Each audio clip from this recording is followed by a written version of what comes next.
Hey, what's up? This video is for a 2004 Camry.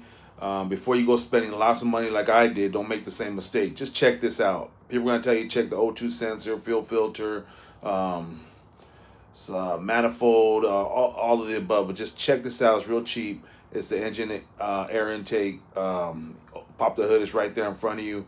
About three tubes, three hoses you could disconnect. But mine, as you can see in the picture, it had a tear right there. And then the front to the right of the picture right here, it was loose. It wasn't going into the air intake, so the car would just stall when I started, start up and then die out.